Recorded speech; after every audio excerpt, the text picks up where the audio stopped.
Hi everyone, Dr. Tracy, and this is chapter 4. We're going to go through half of it this week, and we're going to focus on strings.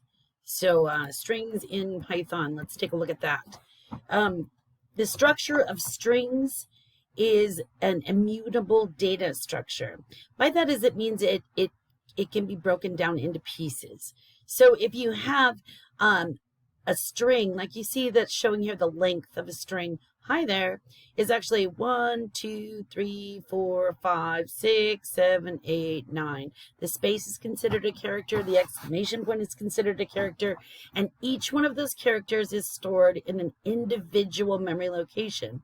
So it is an immutable data structure. We can't change it and we can't move it, but it is a data structure, not a single value. Anytime you have strings, you definitely are putting in an array without even realizing that you are. And so every character within a string can be addressed by accessing its index number, starting counting at 0. And so when you look at a fourth character in this example where it says name 3, or name length of name, that produces an error. Why? Because the length is actually, let's see, in this Alan Turing, it's A is 0, L is 1, A is 2, N is 3, space is 4, T is 5, U is 6, R is 7, I is 8, N is 9, G is 10. But if you ask the length of it, it would come out to be 11 because there is Alan Turing is 10 characters plus a space makes 11 characters. But they have an index of 0 through 10. So if you tried to find the index of the last character, you have to do string minus 1, the length of the string minus 1. And so that's why that produces an error. The subscript of any operator is useful to know because whenever any kind of string is stored within a memory location, it's stored as an immutable data structure or as an array. It cannot be changed or moved. And so it basically means that go look for this character and then the one next to it is going to be the next character. Because of this, programming allows us to slice up strings into substrings. And the string in itself becomes an object because it's a data structure. So because it's a data structure, we're able to slice it into pieces. We're able to find the length of it, or we're able to pull out just a few characters, as you see in the examples that are listed here. If I say name from 0 on, that's how you read that, name equals, then brackets 0 colon. That says from the beginning on. And then where it would print the whole thing. This one says from the beginning through the first character. Start at the 0 character, stop at the first character. So name 0 colon 1 is going to bring back M because that's the first character. 0 colon 2 will bring back 0 and 1, but it stops at 2. So the first two characters are M and Y. This one says name colon length of name. That means starting from the beginning and then stopping at the end. You don't even have to put the 0 in there. Python knows what you mean. You might want to put it in there just to get in the habit. And if you put in a negative number, it looks at the last 3 characters, as is that example does, and shows there. When we look for if characters exist within a substring, we use the in function. And the in function will let you search through these characters just like we did when we were looping through an array. And it'll bring back if they exist within that.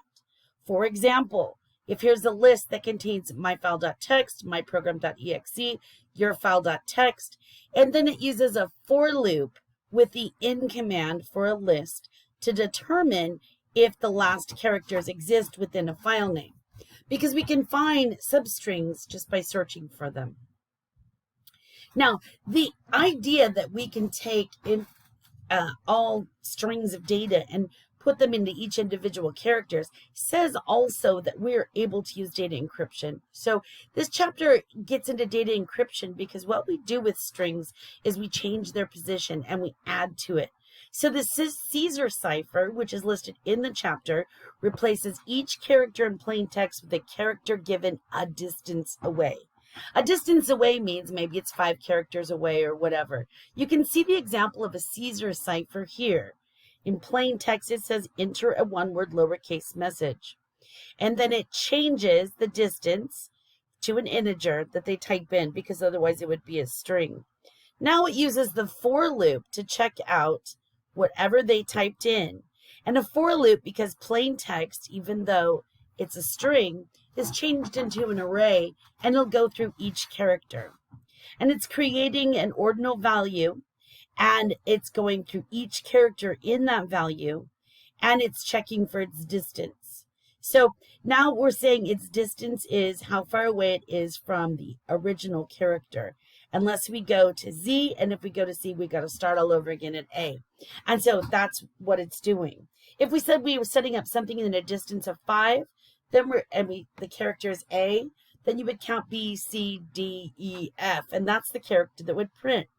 The encryption is a basic encryption called the Caesar cipher, but it's sort of what made encryption happen today. So you enter a coded text, and you can decrypt it now if you know the distance value. So the way that encryption works is you set a message and a distance on one side. They're two different things.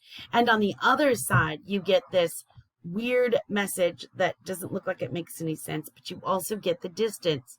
And so now you use decrypt to go back through and check what the letter is and go backwards along the alphabet to figure out what letter it was meant to be. Skipping a little bit forward, because we have these strings, we treat strings as objects, and that gives us methods that we can work through each character individually, just as in the Caesar cipher, and also through some other methods that let us do other things to strings, which are arrays of characters. And so methods are behaviors that we can do with a string. If we have a string, we can find the center within a given number. We can start and count from a certain place from beginning to end. We can return a true if it ends with certain. You can find a certain string. You could determine if it's only alphabet numbers or if it's digit. You can join sequences. You can change capital letters to lower. You can place new characters with old characters with new characters. You can split it. You can find out if it starts with. You can strip off punctuation. You can change it to upper. And so that's demonstrated within the text how you use these different methods. Anytime you create a string, S equals hi there, you've now created a string object with these string methods that can be associated with it. And you see the examples there. So take a look at some of those examples. It will help you in your assignment. Next week, we're going to be working with text files, which is very similar and related to this, and also encryption. So talk to you then. Hope this helps. See you tomorrow.